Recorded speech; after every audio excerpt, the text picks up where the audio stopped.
India is considering renaming.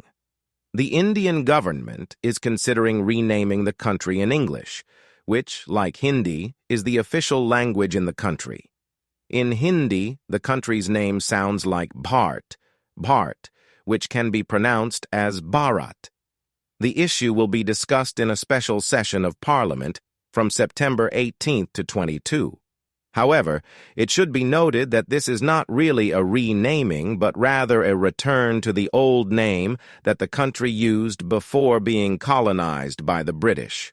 The opposition has already expressed their conflicting views on the matter, believing that the more pressing issues are rising prices and unemployment. New strain of Eris coronavirus.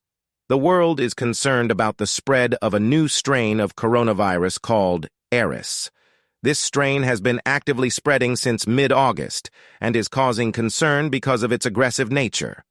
A new wave of disease incidence is feared in the West. Eris shows immunity to previous versions of the coronavirus, and there are concerns that vaccines may be less effective against it. Symptoms of this strain include body aches, fever, and other symptoms not always associated with coronavirus. Papua New Guinea opens embassy in Jerusalem.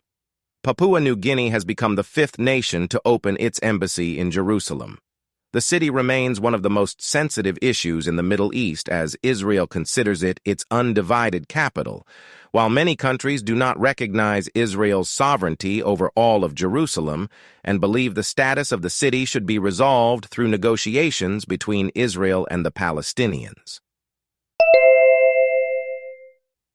Papua New Guinea is located in the Pacific Ocean and is engaged in agriculture and mining, the unique forests of Gurkha and their wealth. The Gurkha forests are considered unique due to their diversity of endemic and rare plants. Plants that have existed since the Third Ice Age can be found here. The Gurkha forests also serve as a haven for wildlife, including the elusive leopards.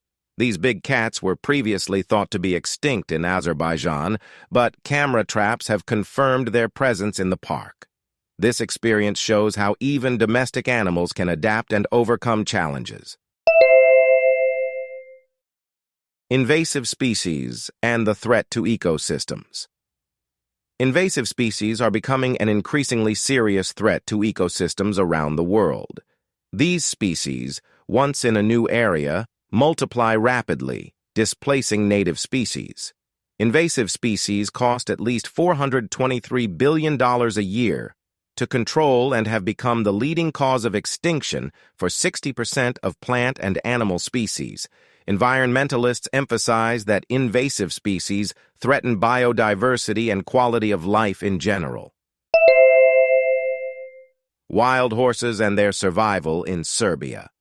Serbia has seen a decline in the number of domestic horses due to modernization of agriculture. However, some horses have become feral and have returned to a wild way of life on Mount Stolovi.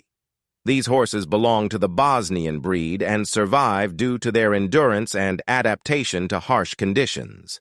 They know the terrain and are able to survive by finding food and shelter. Horses have become part of the natural landscape and attract the attention of tourists. In this way, the news spans from politics and health to ecology and nature, emphasizing the importance of the diversity and richness of the world around us.